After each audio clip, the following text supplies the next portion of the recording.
Deus quer que você reine. Cristo é a nossa redenção.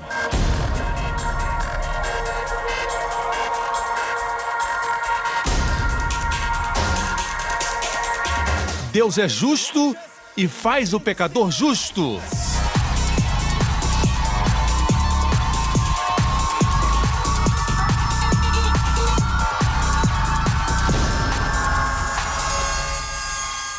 Hoje com o pastor Joseph Prince. Agora Deus diz, se você quer que eu abençoe vocês, julgue vocês sobre a fé de vocês e sobre a bondade de vocês, não cheguem perto, ou vocês vão morrer.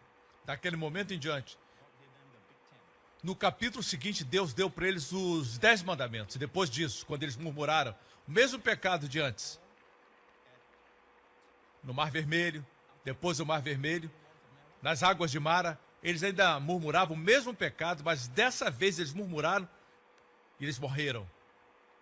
O ministério da morte estava ali. Pense que estamos fazendo isso, pregando como série todo domingo na nossa igreja. Não tinha bezerro de ouro durante o período da graça. Eles tinham ouro. Mas no momento que eles disseram, a gente pode fazer, nós podemos cumprir, eles construíram o bezerro de ouro. Eles quebraram o primeiro mandamento imediatamente. Não tereis outros deuses diante de mim. Escute-me. Graça não vai promover vida pecaminosa. Graça vai produzir santidade verdadeira.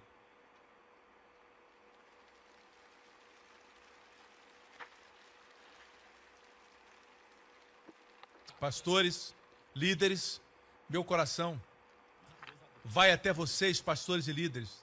Todos nós queremos nosso povo abençoado. Queremos nosso povo cheio do fruto do Espírito. E ainda assim, estamos, na verdade, entendendo que estamos colocando debaixo da lei, de uma mistura de lei. Muitas igrejas hoje, a maior parte, pregam a lei, não a lei pura. Eles pregam uma parte da lei. Nós temos alguma graça, mas precisamos também da lei. É uma mistura. A Bíblia diz que nós não podemos colocar novo vinho em odres velhos. Senão você perde os dois. Jesus é muito forte contra misturas. Ele diz, ou vocês são quentes, ou vocês são frios da lei. É melhor ser frio. Mas ele diz, mas porque vocês são mornos? O problema de Jesus não é em ser frio, porque se você cumprir a lei, você está bem. Mas quando existe mistura, você acaba sendo um problema, enganado. E você quer um pouquinho de lei, um pouquinho de graça. Porque você é morno, a Bíblia diz. Eu vou me sentir vontade de vomitá-los.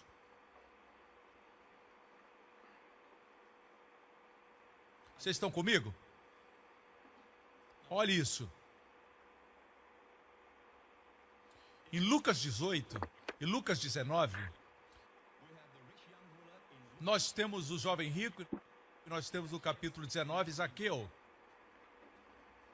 Em Lucas 18, o jovem rico veio a Jesus e disse, o que eu devo fazer?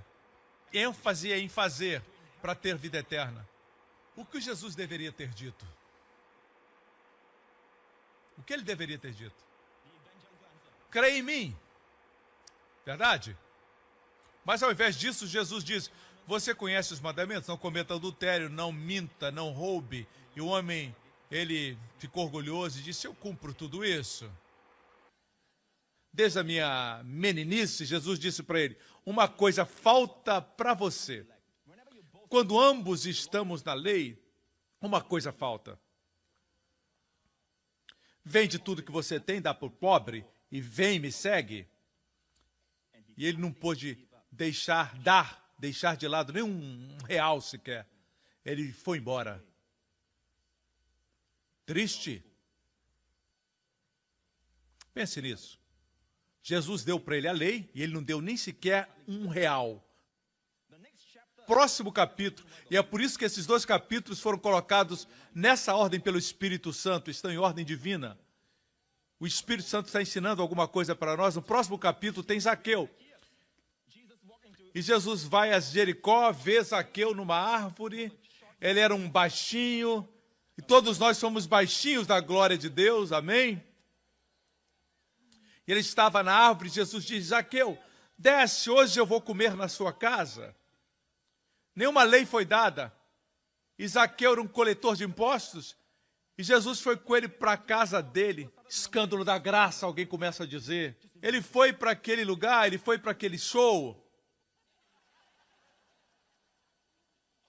Talvez ele estava tentando alcançar aquele que não havia sido alcançado.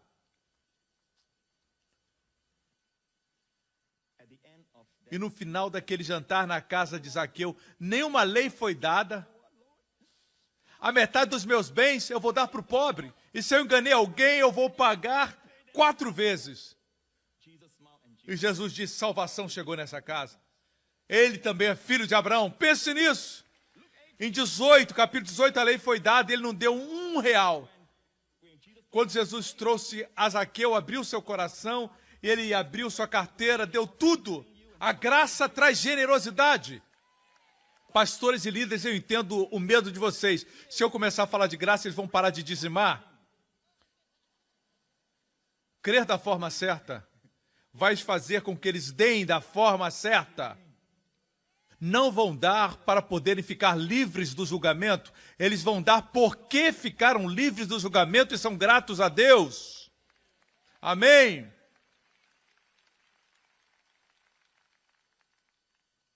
Nós nos mudamos para um novo prédio em Singapura.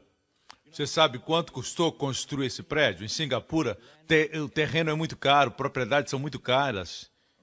E nós tivemos que pagar 400 milhões de dólares americanos. 400 milhões de dólares americanos. Milhões, para construir o que nós chamamos de estrela. Bem, 4 anos para construir. No Natal do ano passado, há 1 ano atrás, nós entramos no prédio novo. Nós pagamos mais de 90% da dívida, já está paga. 400 milhões de dólares. E em 2014 vamos terminar de pagar tudo. Ok? Durante esses 4 anos, eu somente tive um culto especial para levantar recursos. Uma vez, chamamos culto do milagre para o prédio. E quando nós tivemos esse culto especial, sempre nesses cultos, é um dos cultos com a melhor frequência para a nossa igreja. Como é que as pessoas vêm para poder dar? Eu não entendo isso. E 1 ano foi a nossa melhor frequência naquele ano. O domingo em que tivemos o culto especial. Não sei por que as pessoas vieram.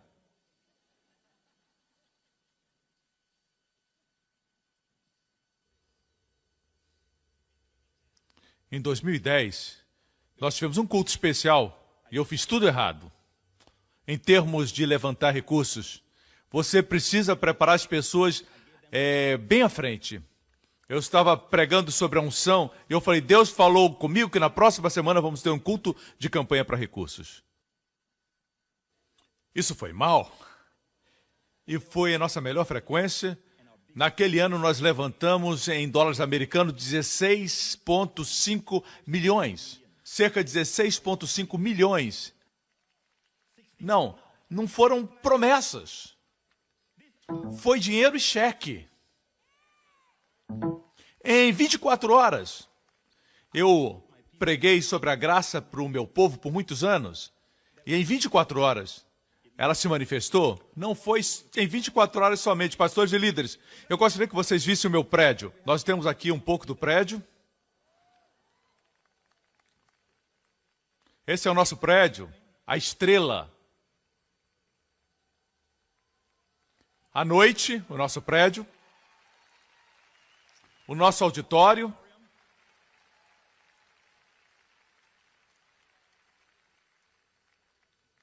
Essa é a estrela. Vocês sabem de uma coisa? Durante a semana, nós alugamos para classes de arte e shows.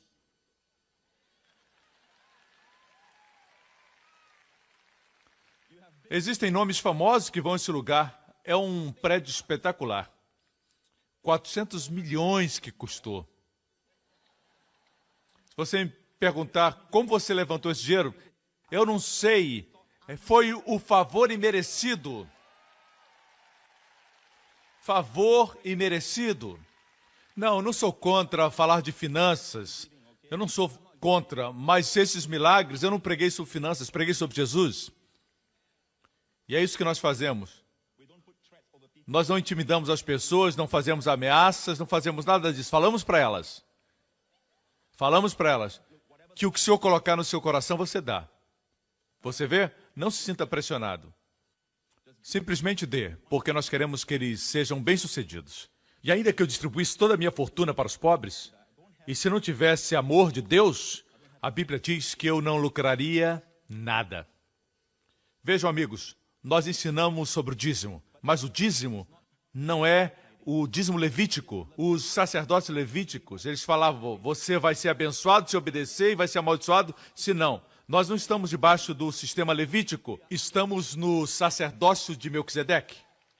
Deus disse para Jesus, tu és sacerdote para sempre, na ordem de Melquisedeque, não de Levi. Amém? Quando Abraão, nosso pai na fé, ele viveu antes da lei, e ele era amigo de Deus, você sabe disso? Ele viveu antes dos 10 mandamentos, e amém? E Deus o viu justo. É por isso que Paulo, em Romanos, ele quase que perde a sua visão quando ele diz, quando Abraão tinha 100 anos, ele estava firmado na promessa de Deus, cheio de fé, dando glória a Deus, e cheio da persuasão da fé e do que Deus havia prometido, e por isso Deus imputou como justiça. Na verdade, quando ele tinha 86 anos, 85 anos, que ele recebeu a imputação da justiça quando encontrou Melquisedeque, quando ele estava olhando para as estrelas, você lembra? E quando ele tinha 100 anos,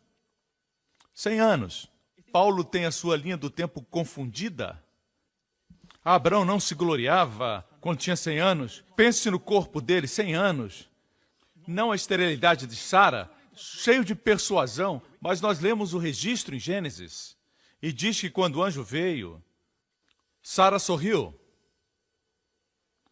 Abraão duvidou. Vamos lá. E diz em Hebreus que, através da fé, Sara recebeu força para conceber, porque ele se mostrou fiel ao que prometeu. Mas, na verdade, quando lemos, ela riu. O meu velhinho e eu vamos ter um filho? Na verdade, ela não disse velhinho, ela disse meu senhor.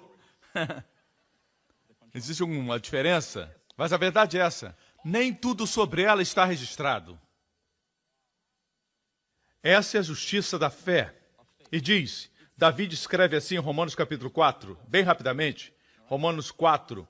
Mas aquele que não pratica, mas crê naquele que justifica o ímpio, a sua fé lhe é imputada como justiça.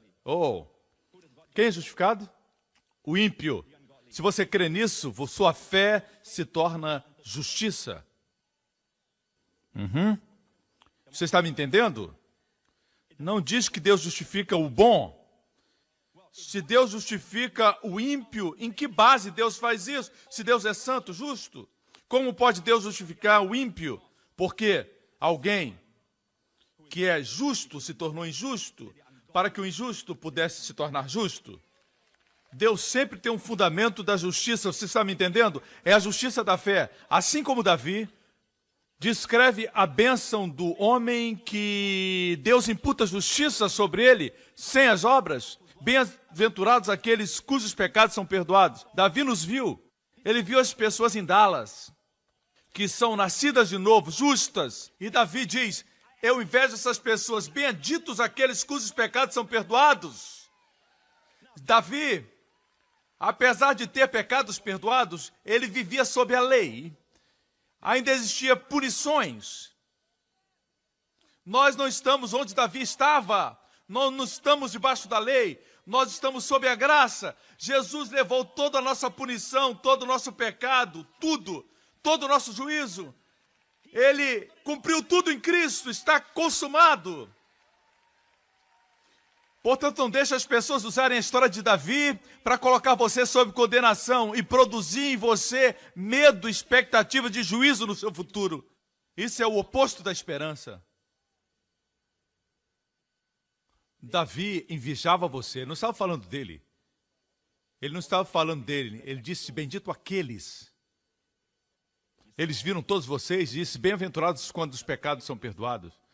E depois ele escreve a bênção, ele diz, bem-aventurado o homem a quem o Senhor não imputa o pecado. Você sabia que não, no grego, é o negativo duplo ume, que significa nunca, nunca, nunca, certamente nunca. É negação dobrada. U é negação. Me, outra vez negação. Coloca os dois juntos, você tem uma negativa firme. Não. Bem-aventurado o homem. O Senhor nunca, nunca, nunca vai imputar pecado. Portanto, escute-me com cuidado. Duvidar é pecado. Medo é pecado. Veja, quando Abraão duvidou e falou negativamente, Deus não viu. Quando Abraão orou e louvou a Deus, Deus viu. Quando Sara desobedeceu, tinha medo, Deus não viu. Mas quando Sara glorificou a Deus, Deus viu. Hebreus 11, Sara concebeu, recebeu virtude para conceber. Ela julgou, Deus fiel. Abraão também acreditou, nada negativo. Na galeria da fé, Hebreus 11, você não tem um registro da falha de qualquer um deles ou pecados. É por isso que a galeria da fé, é assim que você produz fé. Hebreus 10 diz que aqueles que estão debaixo da oblação de um não têm consciência mais do pecado. Hebreus 10. Quando você entende de Hebreus 10, você dá um passo na direção da fé. Hebreus 11. Está dito, pela fé Abraão recebeu uma terra como herança, recebeu como herança e obedeceu. E vamos para a história de Abraão. Ele se atrasou 5 anos, na verdade, em Harã. E finalmente ele saiu, deixou sua família. Deus disse para deixar toda a sua parentela, mas ele trouxe Ló consigo e Ló foi muito problema para ele. Você se lembra disso? Você se lembra? Quando você lê não somente isso, ele mentiu. Ele se atrasou, ele trouxe Ló consigo, e mesmo assim, a Bíblia diz em Hebreus 11, na galeria dos heróis, que pela fé Abraão foi. Ele obedeceu. Ele foi não sabendo para onde ia. É como se Deus não tivesse visto o errado que ele cometeu. Você entende a justiça da fé? Mas, pastor Príncipe, o que as pessoas vão dizer, pastor? Eu não sei o que as pessoas vão pensar. Você está preocupado com as pessoas e não com você? Isso é justiça própria. Não tente sustentar a arca que você vai morrer. Deus sustenta a sua arca. Existe alguma coisa sobre a verdade que vai libertar você? Você sabe quando Balaão, ele era um mágico profissional? Ele era um sujeito ímpio. Amém? Ele era um mágico. E Balaque, o rei, ele o contratou para amaldiçoar o povo de Israel. E o levou para o topo das montanhas. E quando ele tentou amaldiçoar Israel, é isso que ele disse. É isso que ele disse. Deus não é homem para que minta, nem filho do homem para que se arrependa. Muitas vezes usamos esses versículos para intimidar pessoas. Cuidado, você está pecando, Deus não é homem para mentir, nem filho do homem para se arrepender. Olhe para o contexto aqui. É com respeito a bênçãos. Porventura diria ele, não faria, ou falaria e não confirmaria? Eis que recebi mandamento de abençoar. Ele disse isso para Balaque, Deus já abençoou, e eu não posso reverter isso. Deus não é homem para mentir, nem filho do homem para se arrepender. Está no contexto da bênção. Deus, quando abençoa o seu povo, a bênção é irreversível. Nenhum inimigo pode reverter. Obrigado por sintonizar no programa de hoje com o pastor Joseph Prince, da igreja New Creation. Estamos certos que você foi abençoado. Para mais informações sobre a igreja New Creation, acesse o nosso website newcreation.org.sg Lá você poderá se inscrever no nosso devocional diário do pastor Joseph Prince. Seja incentivado e fortalecido todos os dias e saiba o quanto Deus lhe ama através destes devocionais. Acreditamos que o seu dízimo pertence à igreja a qual você frequenta.